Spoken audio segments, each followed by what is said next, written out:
They were out early one morning, panning in the stream for gold, surrounded by the rising mountains.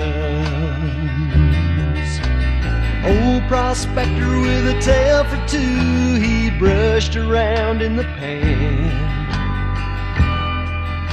and pointing out what lay within was ordinary sand.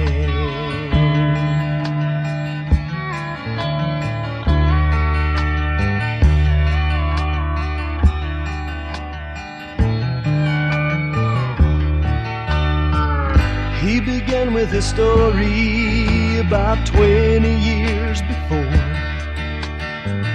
and a younger man who sought his fortune. With a tear or two he told of searching for his treasure, but making known the gold he sought was ordinary pleasure.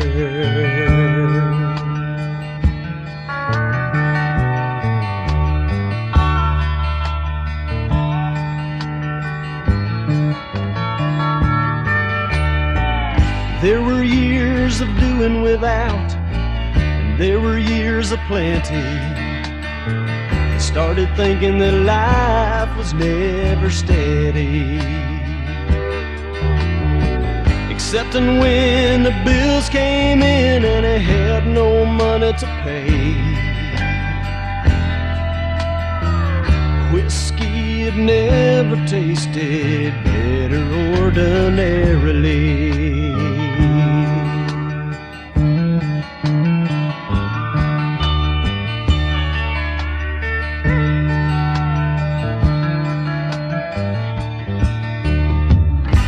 Concluded his story as he filled the air with a laugh, saying how he found the Lord and Savior, and how he found the river of life by which his day unfolds, and pointing out what stands within is not ordinary gold, and pointing out what stands within is not ordinary gold.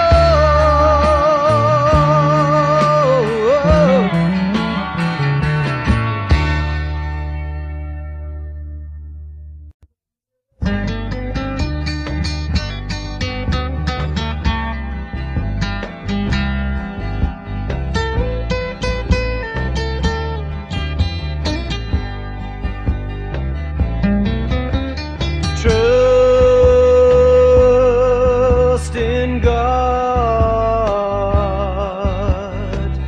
believe upon His promises. Through His word we can see His wonders, signs and miracles of His love. We can return His love with devotion,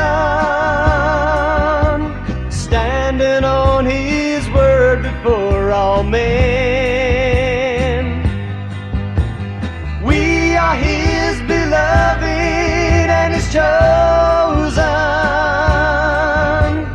walking in this life renewed with peace. Trust in God, believe upon His promises.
His wonders,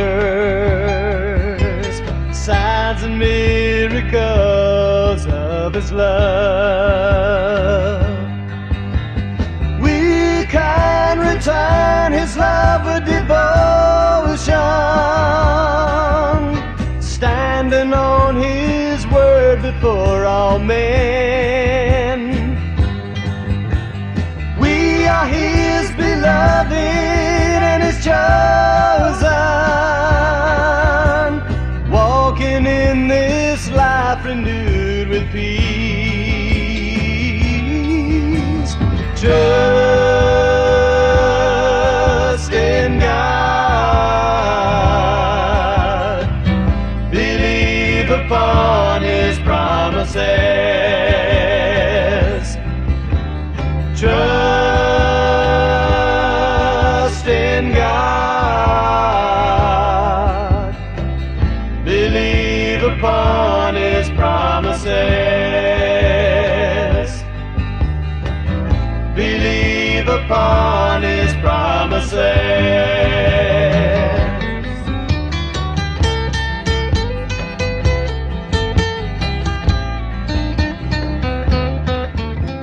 Well, hello, I'm Mark. This is True North Studio, and today the topic is Psalm 22, the song that changed the world.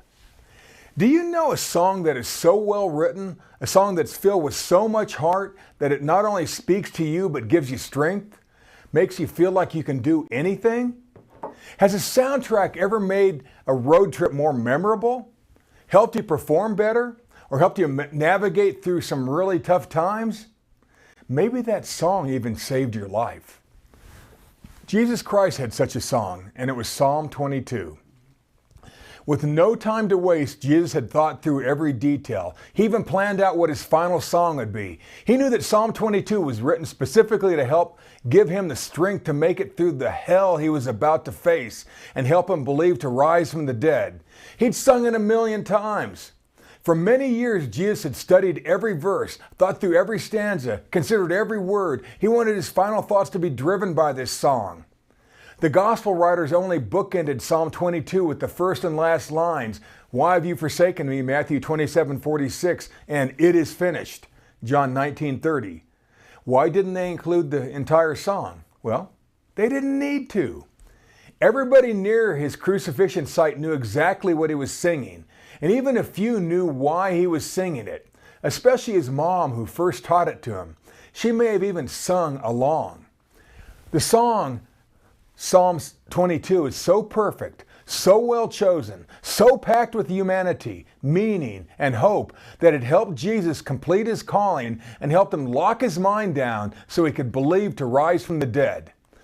Like the best songs on earth, Psalm 22 was written via inspiration from God to help the Messiah and us transition through the toughest battles of life, even death. Psalm 22 was a song written by King David, the giant slayer, the man who also wrote about walking through the valley of the shadow of death with no fear, Psalm 23. This particular song was in the head of Queen Esther when she risked her life to save her people from genocide. Modern Jews still sing it during their festival of Purim. This song was undoubtedly on the lips of Daniel when he was trapped in that lion's den and had to believe to stay alive through the night. This Psalm 22 can easily be seen in Jonah's words just before he died in the belly of the whale. Jesus knew that if Psalm 22 helped Jonah believe to rise from the dead after 3 days and 3 nights in the belly of the whale, it would help him believe to rise from the dead from the belly of the earth. Him rising from the dead, his resurrection and staying up, is the most important, most noteworthy, most significant act in all human history. It changed everything.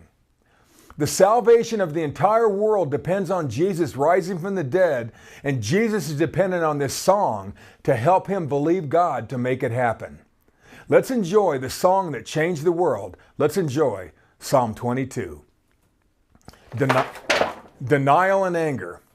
Now watch how Jesus will use Psalm 22 to take him and us through the the mental steps we all go through when we walk through our own valleys of death. If you really look closely, you'll also notice how this song will help you navigate through the stages of loss and grief and death that all humans experience. You'll be blown away by the progression of thought. Psalm 22, verse 1.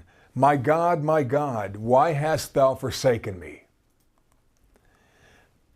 It opens up with that phrase Jesus used in Matthew 27:46, and then it says, why art thou so far from helping me, and from the words of my roaring? Oh my God, I cry in the daytime, but thou hearest not, and in the night season, and am not silent. We all sang that song a time or two, just using different words, like, God, can't you see I'm going through a tough time here? Or where are you? I need a little help. I've been asking you for help, God. Are you even listening? David wrote this very human thought into this song. Some well-meaning ministers try to say that Jesus never actually said that God forsook him. They scramble some Aramaic phrases and turn why art thou forsaken me into some positive affirmation. Sadly, they miss the point of Psalm 22, because grief and loss and certain death is a process. I recently read the blog of a hellfire and brimstone preacher telling us that God forsook Jesus on the cross because he became sin and God hates sin. Makes my eye twitch. Even though we hate to admit it, we've all wondered where God was when we really needed him. Doubting God is usually the first human response to a very bad situation, but not the last. Why did you let this happen to me, God? Why did you let this happen to my child? Why do you allow bad things to happen to good people? We usually begin our transition through life's biggest problems with a little denial and a wee bit of anger. Denial, anger, confusion, shock, and fear are usually our first responses when tragedy strikes or we hear some bad news. Starting off, until we get control of our emotions, most of us question God. And to show us the upward transition that we will all go through when all hell pulls the rug out from under us is why Jesus chose Psalm 22 to sing. Bargaining. Now we're going to see how Psalm 22 will shift our attention from our initial denial and anger to what therapists today call bargaining. Now, this is a necessary step in the healing process. Bargaining or negotiating with God is an attempt to regain some control over our situation. If I had only gotten a second chance, I would have made the team. If only we had taken her to the doctor sooner, she might have made it. If only I had picked up the phone that last time Aunt Sandy called, she wouldn't be gone. If only. If only. It's not a real bargain. It's hypothetical. It can never actually be kept. It just makes us imagine how it could have gone differently. It's a way to get over some anger while still postponing acceptance. The bargaining process helps us begin to accept the truth of what's happening on an emotional and a psychological level. At this stage of grief, we're still looking for a rescue, a hope against hope, a breakthrough medical treatment, a miracle, an angel swooping in, or a prayer said just right, a divine healing. So we bargain. Watch how Psalm 22 almost sweet talks God. It's sort of funny. Verse 3. But thou art holy, O thou that inhabitest the praises of Israel. Our father trusted in thee. They trusted, and thou didst deliver them. They cried unto thee, and were delivered. They trusted in thee, and were not confounded. In other words, God, you're amazing. Everybody says so. The greats of the Bible trusted you, and you delivered them. Now, I'm not trying to be disrespectful here, God, but when they praised you, you sort of kind of answered them. But what about me? What about me? When something bad happens to us, our first response is usually denial or anger. I can't believe this has really just happened to me. I can't believe you allowed this to happen, God. Next, we begin to plead our case with God. Like a seasoned negotiator, we say, Mr. Creator, sir, I personally know of others who got hit pretty hard too, and you delivered them. You delivered them all. What about me? Or some of us may use the very Italian, my child did nothing wrong, take me instead. Usually said at high volume on our knees with tears popping out. Don't try to tell me you haven't said this. Please, God, please. I've been a really good boy or girl. Please. It's bargaining. Bargaining is in Psalm 22 for a reason. Even Jesus went through it. Just before he got captured and crucified, didn't he fall on his face and bargain with God, asking if there was any other way? You remember that. But if no bargain can be reached, if no miracle cure seems to be happening, if no person or angel or faith healer comes to the rescue, if we never wake up out of this bad dream, we usually slip into the next level, which is, dun-dun, depression. David knew this, and so did Jesus. Depression. Depression has a lot to unpack. There are many layers and many levels.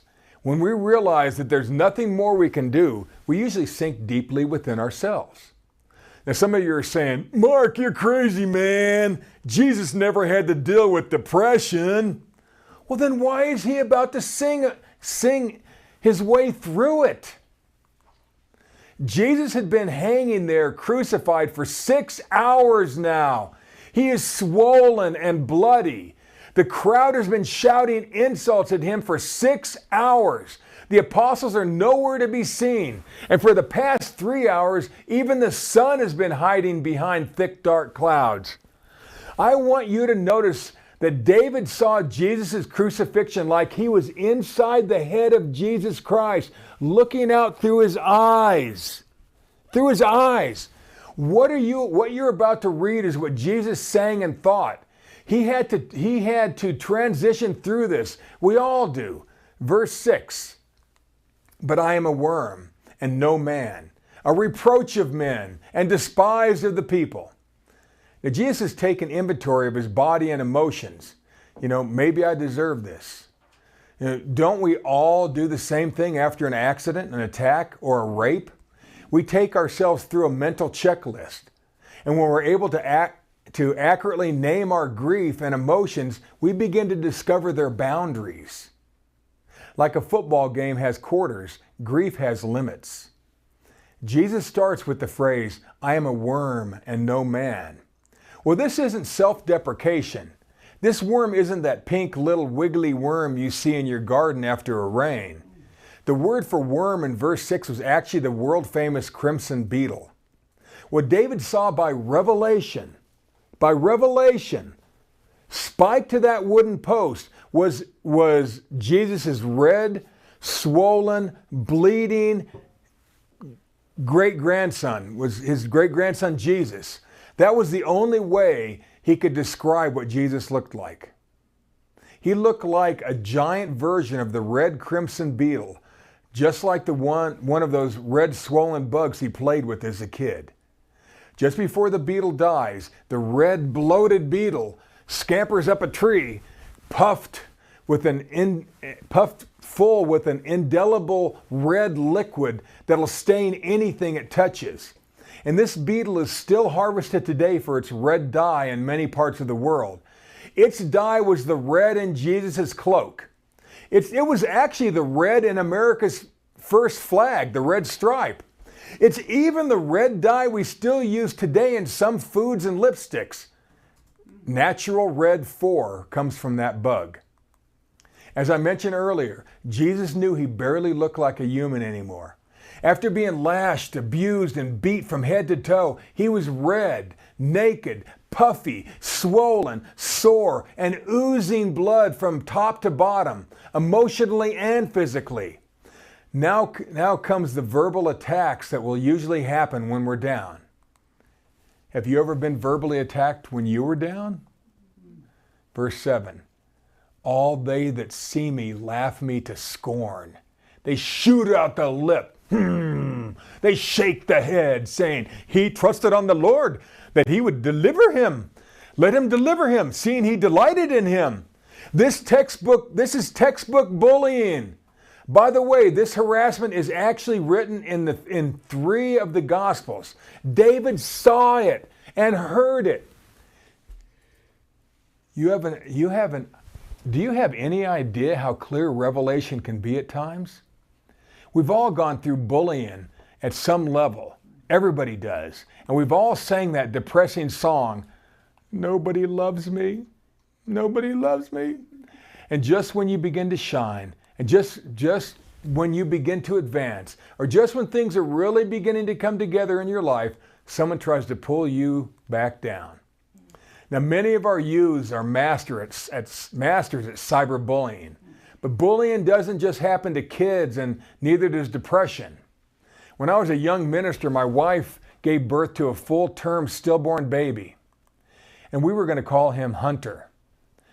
Instead of a cry, we heard silence, and it still hurts, and it still haunts me. All those hollow years of what could have been. What also hurt was a few of our fellow ministers actually told us that this happened to us because we blew it somewhere, that we didn't believe God.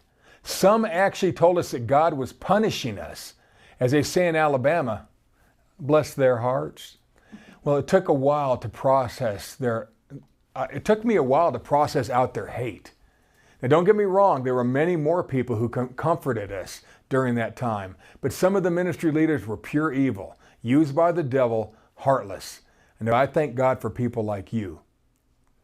Now watch how Jesus pulls out his warmest memories to drive out the darkness. And this is an emotional hack that may help you someday. Verse 9, "But thou art he that took me out of the womb. Thou didst make me hope when I was upon my mother's breasts. I was cast upon thee from the womb. Thou art my God from my mother's belly." The connection between a mother and child is usually pretty deep. It sure was with Jesus and his mom. Now, most of us can't remember breastfeeding on our mothers, but in the first century Middle East, they did remember. Moms would breastfeed their children much longer than modern mothers do today. A kid may nurse until they were 4 or 5 years old. That bond between mother and child is a powerful and deep-rooted memory. Mom was everything. Mom was everything. It's heartbreaking, but Jesus' mother was literally right there standing right next to him while he was quietly singing this. She heard him. She knew what he was singing. Did you know that the Romans would usually crucify someone not way up in the air, but at crowd height, feet almost touching the ground? It's more intimidating that way. His mom heard him singing the song that she had taught him so many years before. This is probably the moment that Jesus stopped singing for a second and asked the disciple he loved and respected to take care of his mom, John 19. After such a tender moment, after Jesus' radiant reverie of his mom and his youth, it gets yanked away in the song. Depression is not so easily defeated. Verse 11, "Be not far from me, for trouble is near, for there is none to help." Now, most people stop here in their grief process. They keep themselves in a quasi state of depression and childhood memories. Now the song shifts to the spiritual roots of depression. The spiritual roots of depression. Here's a pro tip. If you really want to learn to see what God really wants to show you, then ask him. But you better be ready. You better be ready. Most people don't like to take it to this next level because it's so ugly. But it's necessary for a spiritually minded person. Psalm 22:12, "Many bulls have compassed me. Strong bulls of Bashan have beset me around." Now, Bashan is the east side of the Jordan, just so you know. "They gaped upon me with their mouths as a ravening and a roaring lion." Jesus went from feeling like a helpless worm, that red and swollen crimson beetle, to thinking about his beautiful mom, to now being surrounded by snorting bulls and the blood-stained beard of a lion gorging itself on its prey. Kind of a dramatic shift. He needed to see what was spiritually happening to him. David was a master at this, and so was Jesus. Now the song takes a deep dive into the barely visible spiritual side of depression. And it's ugly. It's ugly. One time I was sitting with the slim, lovely blonde wife of a man who was in the hospital for a long operation. We were across the street at a pizza joint. And she was a very nervous and emotional lady, but I knew her quite well. Now, I was just there to help support her and help her keep her mind at its highest level while her husband was in the OR. Well, all of a sudden, in my mind's eye, right there on that burnt orange vinyl booth seat, she turned into a huge, coiled, venomous snake for just a few seconds, ready to strike. Now, she was not really a snake. It's just how I saw her at that moment. God was warning me that I was about to be attacked so I could be prepared. So I put my napkin on my lap, knowing what was about to happen, and she went off on me with a vengeance reserved for the hated. She leaned over the table and unloaded her full clip of her emotions on me, machine gun style, blaming me with some choice words because my prayers didn't heal him instantly earlier in the day. Other people tried to act like they didn't notice what was going on at our table. Then as fast as the storm started, it was over. We finished our delicious pizza, went over to see her husband, who was now out of surgery. She didn't even remember what happened. It was spiritual. Pro tip: it's kind of important to remember who the author of death is so we can stop blaming God. Think John 10:10. The blame has finally shifted away from God. This is huge. This is a huge step. He no longer feels forsaken by God. He reminds himself where the attack really came from. For you spiritually minded, advanced level thinkers, these blood-stained wild animals David is seeing relate to people born of the seed of the serpent. Call them children of the devil. This evil never can and will never be trained out of some people, out of these people. This is where we stop lying to ourselves and stop blaming others. I guess this is really happening to me. This is really happening to me. This is pushing through that valley of death, one foot in front of the other. Think the 23rd Psalm. We now go back through our personal inventory. Depression can take our mind, all over the place. Verse 14, I'm poured out like water. I'm poured out like water, and all my bones are out of joint. My heart is like wax. It is melted in the midst of my bowels. We all know that sinking feeling in our gut when our world is crumbling around us, when we've almost hit the end of our rope. Almost. Jesus did too. The term bones out of joint is very specific to Jesus here. David saw this. I wonder if he felt it. The Romans would sometimes use a stretching machine called a rack to pull criminals' shoulders and their hips out of socket. Now maybe this is why Jesus couldn't carry his own cross and Simon had to. Jesus couldn't even hold it. Couldn't pick his arms up. Verse 15, my strength is dried up like a potsherd, and my tongue cleaveth to my jaws, and thou hast brought me unto the dust of death. Here is probably where Jesus once again stopped singing and said he was thirsty, and they gave him a drink. This is a mental inventory. He is now right at the brink of death, but he can't let go. Not yet. He's got to get to the good part of this song. Like a bad dream, the song switches animals. Only you top-level thinkers will catch the significance of this next shift. Verse 16, for dogs have compassed me. The assembly of the wicked have enclosed me. They pierced my hands and my feet. As you know, feral dogs will follow the larger kills and go for the scraps after the alphas have left whatever they have left uneaten. History tells us that hungry, feral dogs would actually feed on the crucified people while they're hanging there. I wonder if a stray dog or two were eyeballing Jesus from the shadows. The Romans nailed Jesus to the wooden post through his hands and feet. 900 years earlier, David saw this play out by revelation. Like a spike, a single dog's tooth can easily pierce the feet or hands. My daughter once worked at a veterinary clinic. One of the doctors got bit by a large German Shepherd waking up out of anesthesia. It not only broke the bones of her hand, it pierced a single hole all the way through her hand. This was just a house dog too, not a feral dog. Crucifixion was not a form of punishment in David's day. 960 or so years before Jesus, this must have been shocking for David to see. Had to be shocking for him. The Persians, now called Iranians, wouldn't invent crucifixion for another 400 years. You got to remember, this is still a song, a very dark song so far. We all go through dark times, and if you haven't yet, you will. 17. I may tell or count all my bones. They look and stare upon me. We're talking about personal inventory again. This must be part of dealing with depression. Jesus could see some of his bones peeking through his red, bloated skin. Another pro tip. Believe it or not, this personal inventory is a necessary step to help us with depression. 18. They part my garments among them, and they cast lots upon my vesture. Doesn't this happen to Jesus after they nail him up? Isn't that what the guards did? Again, this stanza of the song is very specific to Jesus. He knew he would go through this.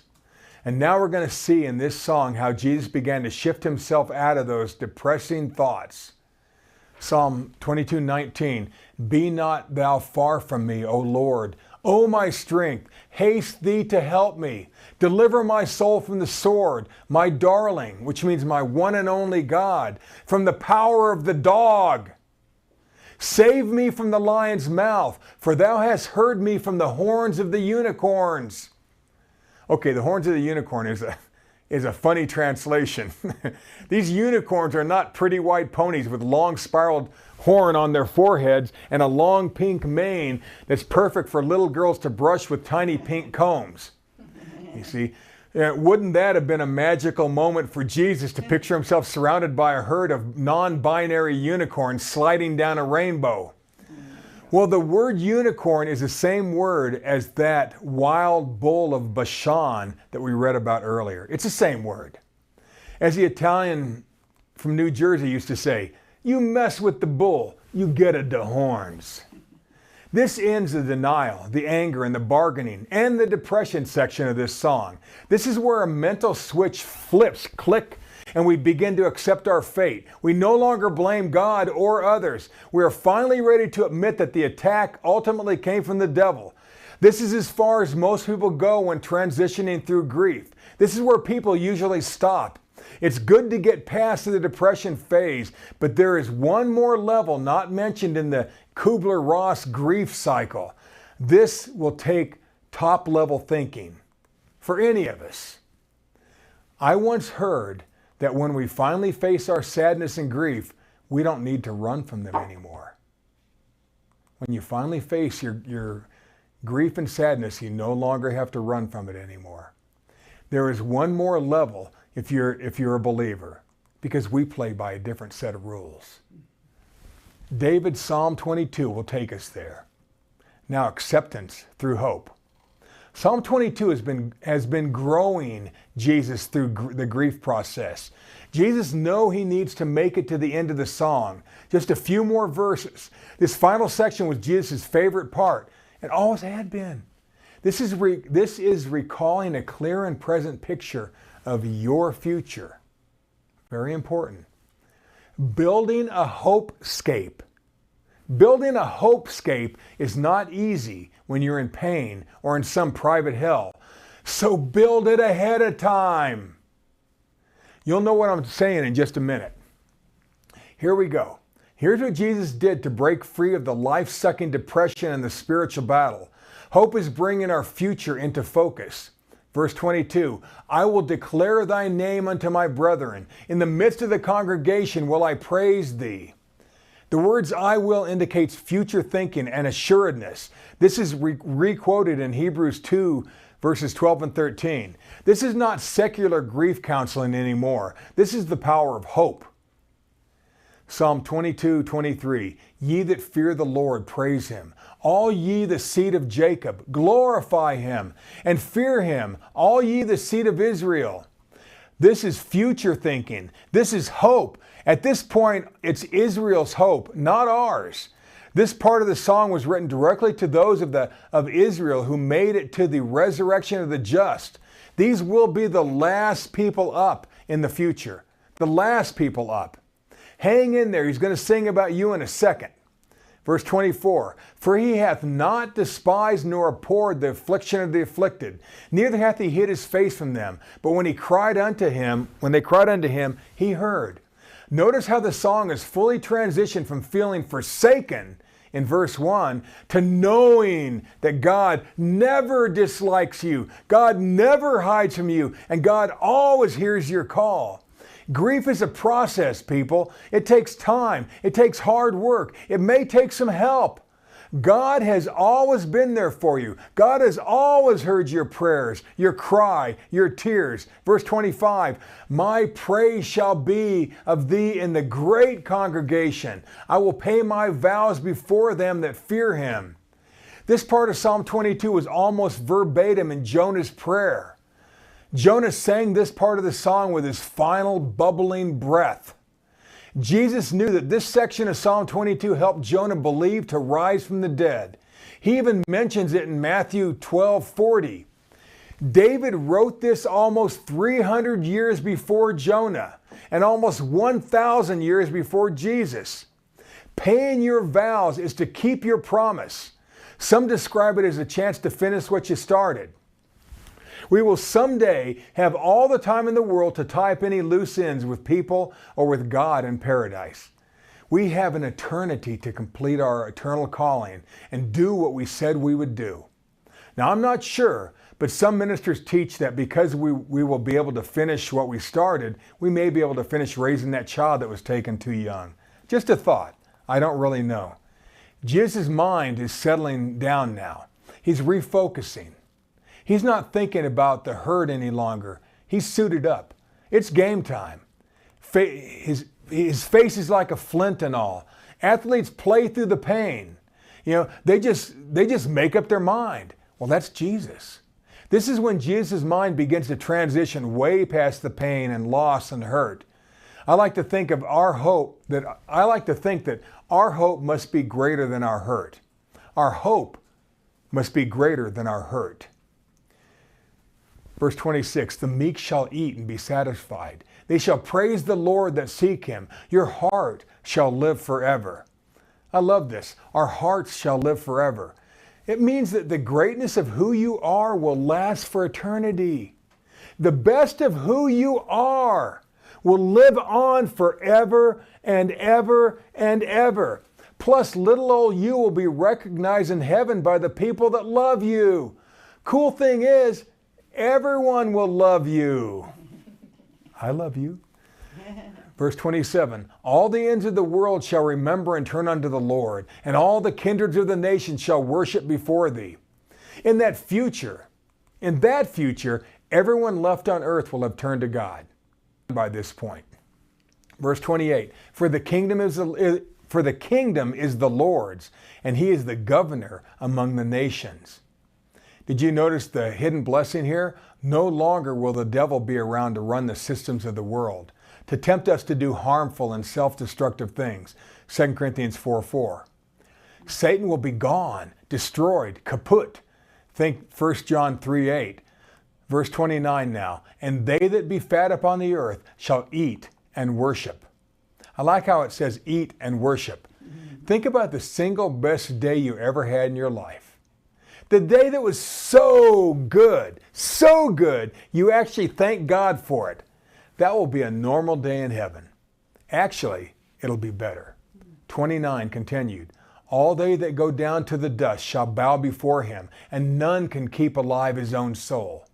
It'll be God who raises us all from the dead. It's not our own works. There's no fountain of youth, no special supplement that's going to help you live forever. There'll be no eternal life through genetic manipulation, no CRISPR genome splicing to keep you alive. There are no computer-printed body parts to help you evolve you into some godlike cyborg, nor will your consciousness be saved in the cloud. God will raise us up. It's God who will give us eternal life, not us and not science. Because you have all believed that God raised Jesus from the dead, you already believe that God will raise you or that loved one from the dead. You ever think about that? Look, if you're not enjoying your life right now, folks, because you don't feel good, because somebody that you love is hurting, because of a great loss, because of struggle or hurt or pain from war, I guarantee that you will love it in eternity. You will love your eternal life. Verse 30, a seed shall serve him. It shall be accounted to the Lord for a generation. That's a period of time. When I read that, here is where the lights really come on for me in Jesus' song. When I first saw it, was too much for me. David looking through the eyes of Jesus and the imagination of the Christ caught a glimpse of a different group of people all standing together. Now I want you to realize that Jesus saw these same people in his mind too. What Jesus was seeing and David recorded was a different style of believer than David was used to seeing. For lack of better words, David called them a seed. There is no qualifier this time, no seed of Jacob, no seed of Israel was used in verse 23. This is a totally different type of believer, a different type of seed. They didn't dress, move, look, or act like the Hebrew people. They were a rainbow of colors, shapes, and sizes. Again, we are way into the future here. The hope in this song is what got Jesus through the steep and deep stages of grief, Hebrews 12:2. These are not the people who were recently resurrected in the judgment of the just. These are not the athletes with clean jerseys and no grass stains and no calluses. These special people called seed are veterans. They are pros. This seed had served with the Christ since the gathering together. It had been thousands of years. You know, these are his battle buddies. You know, the final verse in this song is mind-blowing and should be. This is why Jesus wanted to stay alive until this point. He needed to remember why he was going through this. This was the pinnacle of his hope. Verse 31, they shall come and shall declare his righteousness unto a people that shall be born or born again, that he hath done this, or better translated, it is finished. For years I thought of Jesus as just hanging there alone in his thoughts. He takes his last ragged breath, he bells out the words, it is finished, and then gives up the ghost and dies. Thunder cracks, an earthquake rumbles, temple curtains rip, and it's over. His head falls softly forward. Boom. This is not what's going on inside Jesus' head during his final few breaths.